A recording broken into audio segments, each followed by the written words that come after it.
in history, if you read history, the great innovations of the past are now well understood as being very, very important. In almost every case, they were not widely understood as such at the time.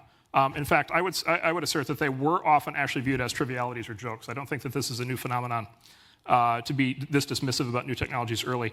Let me give 3 quick examples. The telephone. When Thomas Edison was first working on the telephone, the assumption of the use case motivating his early work on the telephone was the idea that telegraph operators needed to be able to talk to each other, right?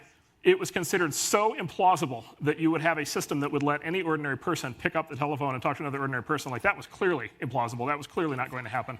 But you had all these telegraph operators all scattered throughout the world, and you had all these coordination problems between telegraph operators as they sent messages to each other. And they said, boy, if we could actually let the telegraph operators talk to each other, that would make the telegraph work a lot better, right? Completely missing the larger opportunity. The internet. I have personal experience with this one. The internet was laughed at. It was heaped with scorn from 1993, basically, to 1997, 1998. In fact, those of you who were in the industry at that time will remember the New York Times had a reporter on staff named Peter Lewis. Hopefully he's here in the room. I'm convinced he was specifically hired by the editors to just write negative stories about the internet. It was like all he did. And it was always, the internet was never going to be a consumer medium. The internet is not nearly as big as these people think. Nobody is ever going to trust the internet for e-commerce. It was literally like every week there was a negative story in the Times about the internet, which causes me a certain amount of pleasure today, watching the New York Times company try to cope with the consequences of the technology that they laughed at. I try not to indulge in schadenfreude. Every once in a while it sneaks through. Finally, my final example, the car. So the car was absolutely viewed as a triviality and a toy when it first emerged. In fact, J.P. Morgan himself refused to invest in Ford Motor Company with the response that's just a toy for rich people, which is, in fact, what it was at the time.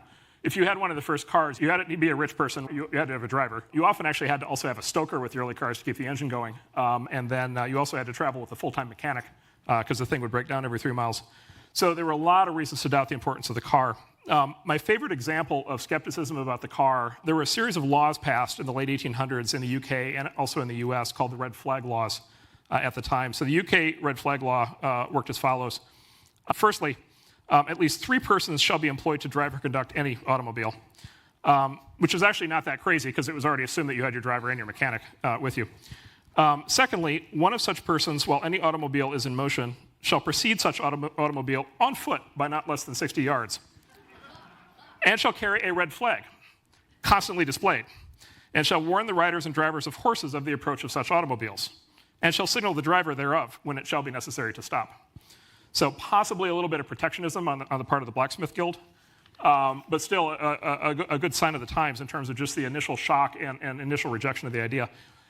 So the point is, the great innovations of the present, I believe, are virtually guaranteed to be viewed as trivial and to be viewed as jokes. I think history 50, 100 years from now will enshroud them in legend. In our time, they won't be recognized as such.